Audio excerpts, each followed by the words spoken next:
The autumn rain of Seattle was quietly beating against the large windows of the library. Rachel Miller announced the closing time throughout the building while seeing off the last patrons. For her, who worked as a librarian in the children's section of the King County Central Library, this quiet time was the most peaceful moment of her day. Walking between the bookshelves, Rachel unconsciously touched her neck. There, a small heart-shaped pendant glittered.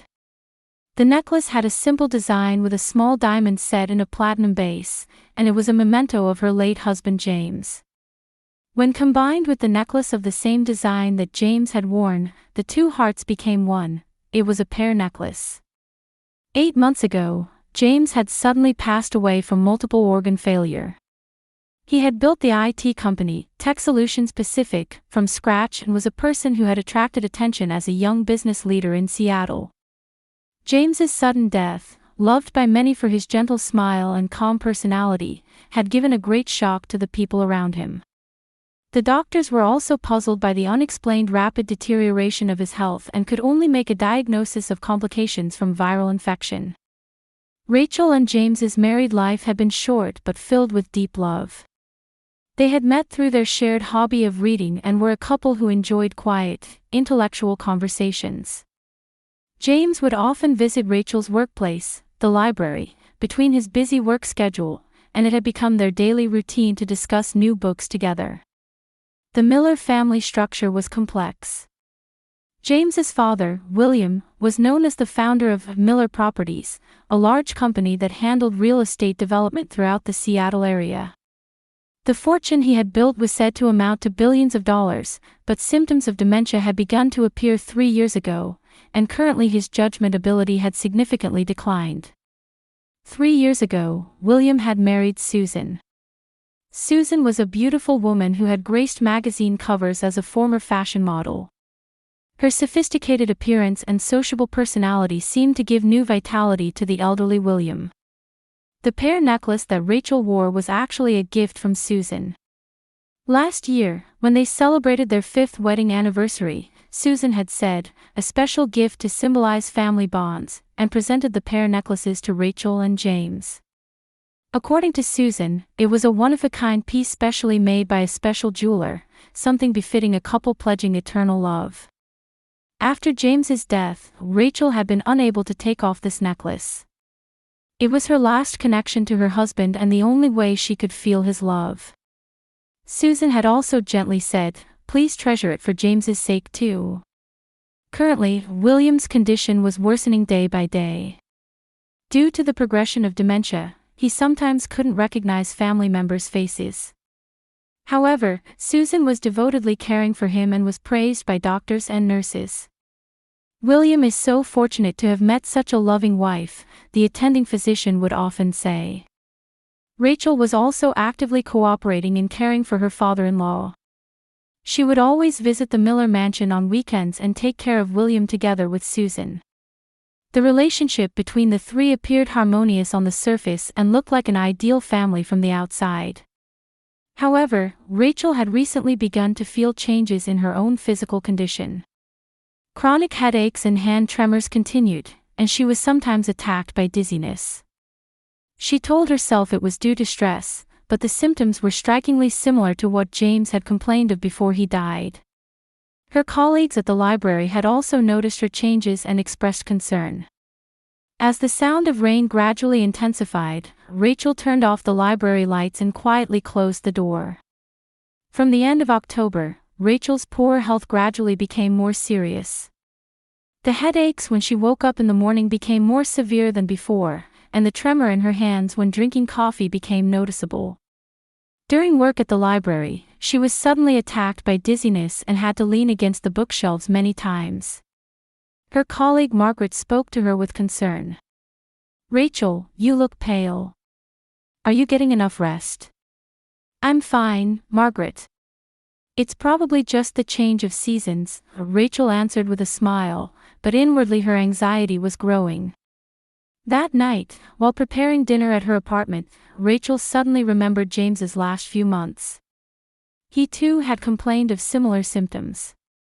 My head hurts and I can't concentrate, my hands shake and it's hard to sign documents, he had said many times. At the time, she thought it was work stress, but looking back now, it was surprisingly similar to her current symptoms. Rachel gazed at the anniversary photo stuck on the refrigerator. It was a photo of when she and James had received the pair necklaces from Susan. Susan had said, "As long as you wear these, your love will be eternal," and had personally put the necklaces around their necks. Susan's smile at that time was truly warm and conveyed familial affection. On the weekend, Rachel visited the Miller mansion as usual. The mansion in Bellevue's upscale residential area was a dignified building surrounded by gardens. Susan greeted her at the entrance. She was still beautiful, maintaining a youthfulness that didn't seem like 52 years old. "Rachel, welcome. Father's condition isn't very good," deep worry colored Susan's expression. When Rachel met William in the living room, she was shocked by his change. He was clearly more weakened than when she had seen him just a week ago. While he used to sit with his back straight, now he was sunk deep into his wheelchair, staring out the window with vacant eyes. "It's Rachel. Do you understand?" Susan called gently, but William's reaction was slow. "Huh? Who are you again?" William looked at Rachel, but the light of recognition never returned. Susan sighed. "He suddenly got worse since last night. The doctor says he may have entered the final stage." For the next few hours, Rachel cared for William together with Susan. Susan's devotion was truly moving. She managed his medication times precisely and attended to everything from meal care to personal care, as if she were his real daughter. "Susan, you really are a wonderful wife," Rachel said from her heart. "We're family." "It's natural," Susan answered with a smile. "The sadness of losing James is shared by all of us. Father was also very sad about James's death, so that may have worsened his dementia." In the evening, when Rachel was preparing to leave, the entrance chime rang. The visitor was Robert Harris, the family's legal advisor. He was a gentlemanly man who had a long-standing relationship with the Miller family. "Good evening, Mr. Harris. What brings you here?" Susan greeted him. "Actually, there's something urgent I need to discuss." "About William's will," Mr. Harris's expression was serious. The three faced each other in the living room. Mr. Harris began speaking in a heavy tone. "Actually, I received a request from William to change his will. It was 3 days ago." Rachel was surprised. "But given Father's condition, I don't think he has legal decision-making capacity." "That's the problem," Mr. Harris frowned. That day he was unusually lucid and showed clear intention. "The new will leaves all assets to Susan." Susan showed a surprised expression. "No, I'm not asking for anything. Rachel should inherit James's share too." In the previous will, a considerable inheritance was planned for Rachel. However, in the new will, Susan inherits all assets, and subsequent disposal is left to her judgment. Rachel was confused. She didn't have strong attachment to William's assets, but the sudden change felt strange. Did Father really say such a thing? Yes. He clearly said, "Susan is the most trustworthy family member.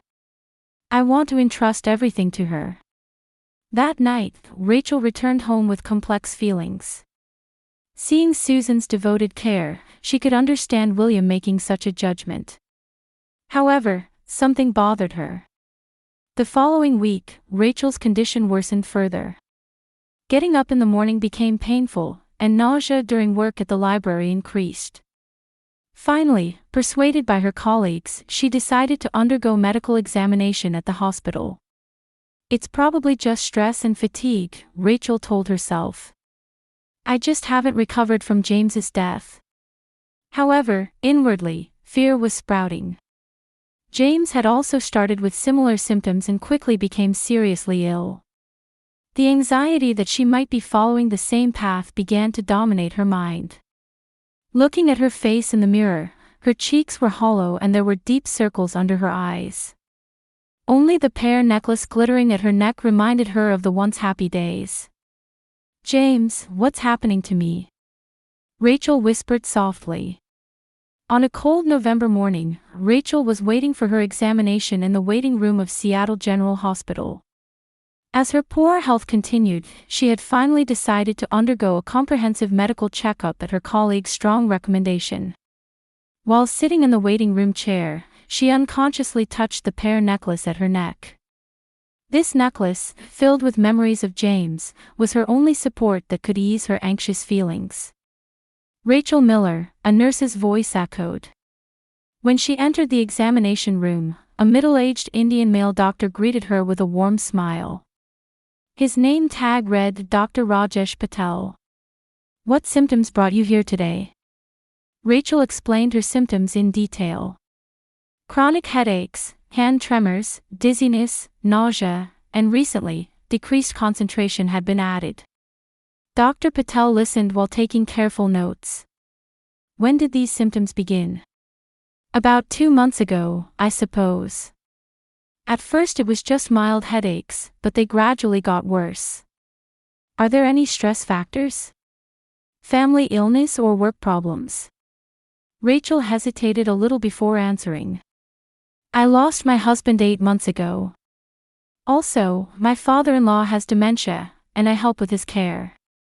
Dr. Patel showed a sympathetic expression.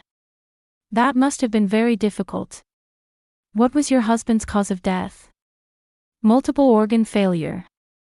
"Unexplained rapid deterioration." Rachel's voice became small. "I see. Actually, listening to your symptoms, there's something that concerns me a little. Let's do some detailed tests." After the basic examination, Dr. Patel began closely observing around Rachel's neck. "There's a slight rash around your neck. Have you started using any new accessories or cosmetics?" "No, nothing particularly different." Rachel put her hand to her neck. "That necklace, how long have you been wearing it?" Dr. Patel asked while taking out a magnifying glass. "This is a pear necklace with my late husband. I've been wearing it almost daily for over a year." Dr. Patel observed the necklace closely with the magnifying glass. His expression gradually became grim. He discovered slight discoloration and abnormal texture on the surface of what appeared to be platinum. "Ms. Miller, where did you get that necklace?" Tension was mixed in the doctor's voice. "It was a gift from my late husband," Rachel answered with a smile. "To be precise, it was given to us by my mother-in-law as a 5th anniversary gift. It was a matching pear necklace for my husband and me." Dr. Patel stood up and brought several instruments from the back of the examination room. "I'm sorry, but could you please remove that necklace? I'd like to test the metal." "Test? Why?" Rachel showed a puzzled expression. "Actually, listening to your story, I suspect the possibility of metal poisoning. Please let me examine the metal composition of this necklace." Dr. Patel put on gloves and carefully collected a sample from the necklace.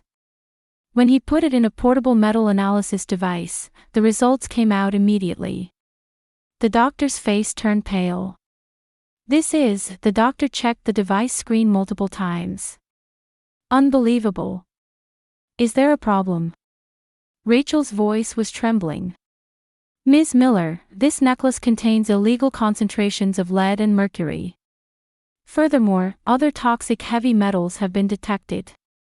This is a level of toxic substances prohibited from being sold as jewelry." Rachel was speechless. "But I heard this was a high-end item made by a special jeweler." Dr. Patel continued with a serious expression. "Probably, toxic metals have been intentionally mixed in. Your symptoms are typical of chronic heavy metal poisoning. Headaches, hand tremors, dizziness, nausea, decreased concentration, and dermatitis around the neck." "No, that can't be." Rachel's mind was confused. "Ms. Miller, you said your husband was also wearing the same necklace?" "Yes, because they were pear necklaces." Dr. Patel chose his words carefully. Your husband's cause of death was multiple organ failure, but there's a possibility of multiple organ failure caused by heavy metal poisoning. Especially if he had been wearing such high concentrations of toxic substances for a long period. The blood drained from Rachel's face. You mean James died because? At this stage it's just speculation, but the possibility is high. This necklace was clearly made with the purpose of harming the human body. The air in the examination room became heavy. Dr. Patel stood up and said in a trembling voice, "Ms. Miller, please go to the police immediately. Right now." Police? Why? This is clearly attempted murder, and regarding your husband's case, possibly murder. This necklace is a weapon. It's an intentionally created poison. Rachel clung to her chair. But my mother-in-law trying to kill us. I don't know the motive, but the physical evidence is clear. The person who gave you this necklace is likely the perpetrator. Dr. Patel urgently performed additional blood tests. The results were as expected. Rachel's blood heavy metal concentrations had reached dangerous levels. Fortunately, it's still at a recoverable stage. If we start detoxification treatment immediately, there's hope for recovery. However, there's not a moment to lose. Could James have been saved? If we had noticed earlier, tears welled up in Rachel's eyes. In your husband's case, the progression seemed fast after symptoms appeared. Perhaps he was exposed to higher concentrations of toxins, or was constitutionally sensitive. Dr. Patel also offered to contact the police. I'll contact them too, but please go directly to the police yourself and explain the detailed situation. Information about this necklace and the person who gave it is needed. But Susan doing such a thing. Rachel still couldn't believe it. Are there currently other people wearing similar necklaces? Rachel suddenly remembered. My father-in-law. William is also wearing a similar necklace. Susan gave it to him around the same time. That's serious. We need to check immediately. How has that person's recent health been? His dementia has rapidly worsened. Rachel was horrified. Could that also be? Heavy metal poisoning can also have serious effects on the brain. Sometimes it's indistinguishable from dementia symptoms. After leaving the hospital, Rachel took out her cell phone with trembling hands. She had to first call the police, then check on William's safety. The reality she had believed for 8 months had collapsed in an instant. The Seattle Police Department's Major Crimes Unit immediately began investigation upon receiving Rachel's testimony. Detective Sarah Thompson, the assigned detective, was a veteran with 20 years of experience who had solved many complex family crimes. Ms. Miller, please calm down first. We will do everything in our power to solve this case, Detective Thompson encouraged Rachel in a warm tone. We've also received contact from Dr. Patel and confirmed the necklace analysis results. Rachel explained in detail the circumstances of Susan giving the necklace with trembling hands.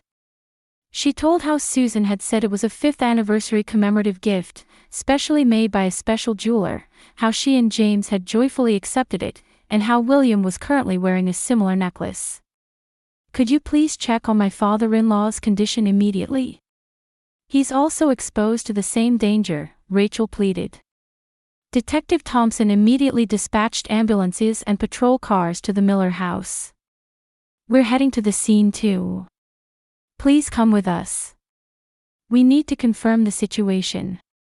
30 minutes later, multiple patrol cars and ambulances had arrived at the Miller mansion in Bellevue. Susan was standing at the entrance with a confused expression. What on earth is happening? Rachel, why are you here with the police? Detective Thompson stepped forward. You're Susan Miller, aren't you?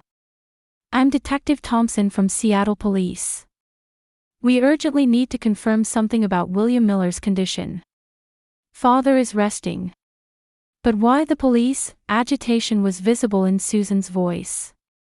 The paramedics rushed to William's room. He was in a semi-conscious state and clearly in critical condition. Around his neck was indeed a necklace of the same design as the one Rachel had been wearing. "Remove this necklace immediately," one of the paramedics shouted. Having received advance contact from Dr. Patel, they responded swiftly. William was rushed to the hospital, and Susan was to accompany him. However, Detective Thompson told her, "Susan, you are under serious suspicion. We need to hear your story in detail." At the hospital, William's blood test results came out. Like Rachel, dangerous levels of heavy metals were detected. Fortunately, it was still at a treatable stage, but if it had been a few days later, it would have been life-threatening.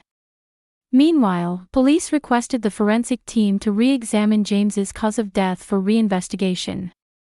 Since he had been cremated 8 months ago, analysis was conducted on remaining tissue samples and hair. The next day, shocking results were revealed. High concentrations of lead, mercury, and other toxic heavy metals were also detected in James's body. The cause of death was definitely multiple organ failure due to heavy metal poisoning. Detective Thompson questioned Susan again. "Susan, toxic substances have been detected in the necklace you gave. Where did you commission its manufacture?" Susan initially feigned ignorance. "That's impossible. It was specially ordered from a high-end jewelry store." "Please tell us the store name. We need to verify." Susan couldn't provide the store name. When police investigated, it was revealed that the jewelry store she claimed didn't exist. Furthermore, in investigating Susan's past, shocking facts became clear. Her previous husband had also died suddenly 3 years ago with similar symptoms. At that time too, the cause of death was ruled as unexplained multiple organ failure. Wasn't your previous husband, Robert Fisher, also wearing accessories before he died? Investigation revealed that among Fisher's belongings kept by his family, a necklace containing toxic metals was indeed found. Susan had used the same method with her third husband William. "Why did you do this?" Rachel cried out at the interrogation. Cornered, Susan finally began to tell the truth. "I haven't done anything wrong." Her eyes were cold. "I was just trying to secure my future." Susan's motive was purely financial. The assets she inherited from her previous husband Fisher were only a few $100 million, but William's assets were on a different scale. She had been targeting William's assets from the beginning, and James's existence was an obstacle. "As long as James was there, I couldn't inherit all the assets. So I needed to eliminate him first." Susan had coldly purchased toxic metals from a specialized chemical company and commissioned a trusted metal processing company to manufacture the necklaces. She had explained to the manufacturer that it was for special alloy experiments.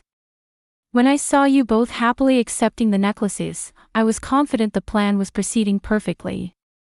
After James's death, Susan had also given William a similar necklace.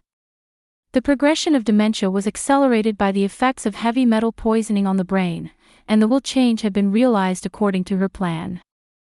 "Rachel, you were a bonus. I hadn't planned to kill you at first. But seeing you wear the necklace every day, I thought it would be convenient if you died naturally like this."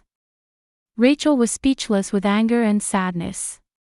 The woman who had taken her beloved husband, tormented her father-in-law, and even targeted her own life was someone she had believed was showing familial love. DNA testing also detected Susan's fingerprints on the necklaces. It was evidence that she had directly handled the necklaces. "Susan Miller, you are under arrest for the murder of James Miller and attempted murder of William Miller and Rachel Miller." At the moment of arrest, Susan remained calm to the end. "I am legally his wife. I have the right to inherit William's assets." However, the law did not favor her. When spousal murder is proven, inheritance rights are revoked. Furthermore, reinvestigation into her previous husband's death was initiated, and she would face charges of serial murder. A few weeks later, Susan was indicted for first-degree murder and attempted murder. The evidence was overwhelming, and her conviction was certain. The prosecution announced its intention to seek the maximum sentence, treating her as a serial killer who had attempted to poison 3 men in a calculated manner. William survived with proper treatment, and his dementia symptoms also improved. When the effects of heavy metal poisoning on his brain were removed, his consciousness returned clearly. "Rachel, I'm truly sorry," the recovered William cried.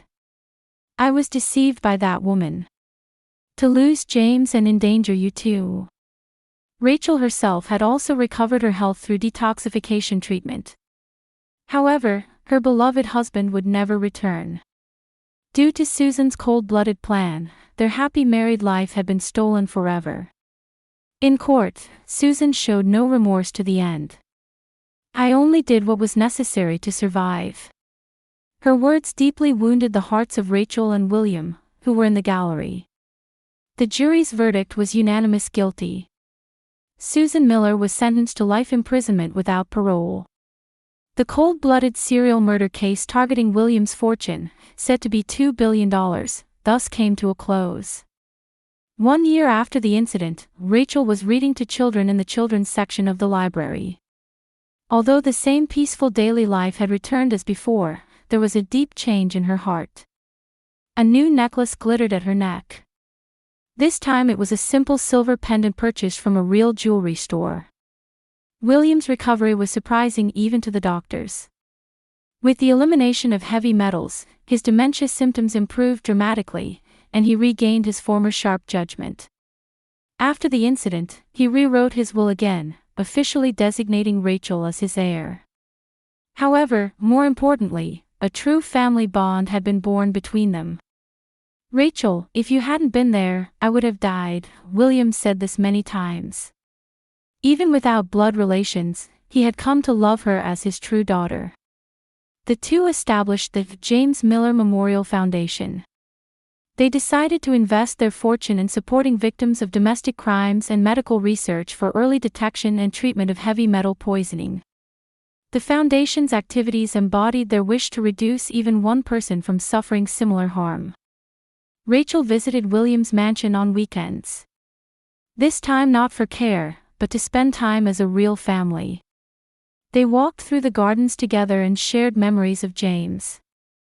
"That boy truly loved you," William said gently. "James was happy to marry such a wonderful woman as you." One day, Rachel gathered courage to visit Dr. Patel. She wanted to express her gratitude to the benefactor who had saved her life. "Thanks to you, doctor, we were able to learn the truth." Dr. Patel smiled. "I only did what was natural as a doctor. But I'm truly glad you recovered."